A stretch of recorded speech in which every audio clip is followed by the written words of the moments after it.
أعوذ بالله السميع العليم من الشيطان الرجيم بسم الله الرحمن الرحيم والصلاة والسلام على أشرف المرسلين سيدنا محمد وعلى آله وأصحابه أجمعين. بسم الله. La plus grande des miséricordes qu'Allah nous a données en ce monde-là, comme il dit dans Surat al-Rahman, c'est Al-Rahman Allama al-Qur'an, c'est qu'il nous a appris le Coran. Et le Coran devrait être la chose qui soit la principale axe de nos vies, puisque c'est la parole d'Allah et c'est ce qui nous ramène finalement vers la plus grande des vérités à laquelle on puisse se rattacher, c'est-à-dire Dieu.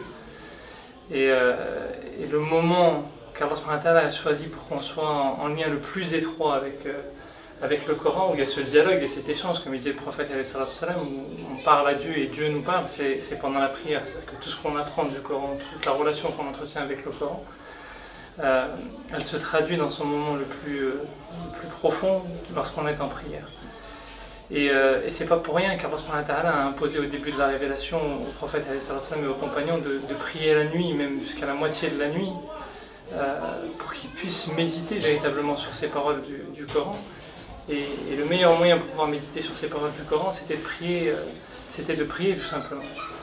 Et il faut savoir d'ailleurs qu'à cette époque-là, il y avait très peu de versets qui étaient révélés. Donc leur prière était un moment où ils avaient le temps de vraiment méditer chaque verset, chaque parole qu'Allah leur envoyait, chaque lettre avec la signification profonde qu'ils pouvaient en retourner. Et le problème, c'est qu'on vit aujourd'hui une époque où finalement c'est très difficile d'avoir cette relation avec le Coran. Et c'est très difficile d'avoir cette relation avec le Coran aussi parce que finalement on a énormément de mal à préserver nos prières, à protéger nos prières.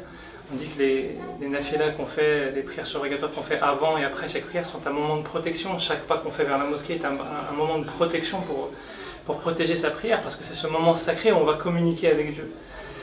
Et aujourd'hui c'est devenu très difficile. On se retrouve dans des situations où on est obligé de prier parfois dans des trains, prier dans des gares, prier dans un bureau caché, en dessous d'une cage d'escalier. Parfois certains vont jusqu'à regrouper leurs prières. Et ce projet-là, en fait, finalement, c'est un grand bienfait parce qu'il va permettre, Inch'Allah, avec l'aide de Dieu, à beaucoup de gens de recentrer leur vie autour de la prière. C'est-à-dire que finalement, parfois, on se retrouve dans des situations où on a l'impression de vivre de manière incohérente.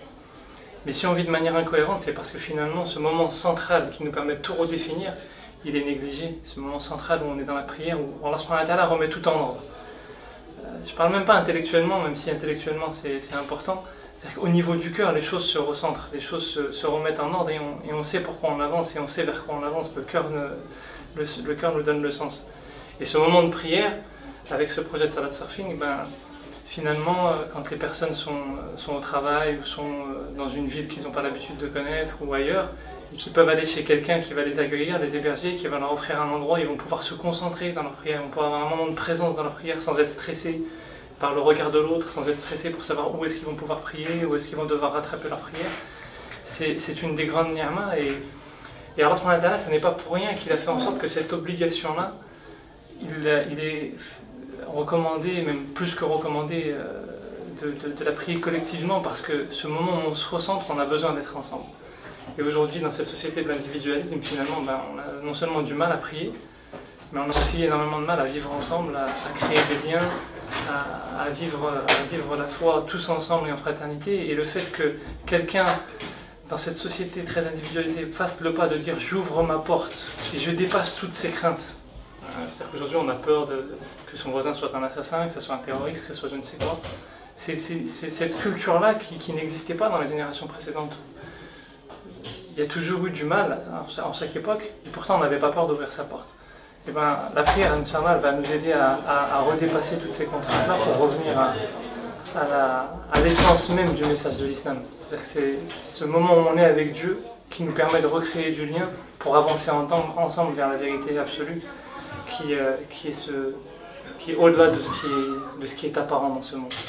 Donc j'espère qu'Allah mettra toutes ces bénédictions dans ce projet et qu'il fera en sorte qu'il trouve l'adhésion auprès des musulmans qui reprennent conscience de l'importance de la centralité de communiquer avec Dieu. Et pour pouvoir communiquer avec Dieu, il faut qu'on communique entre nous de manière saine et apaisée, Inch'Allah.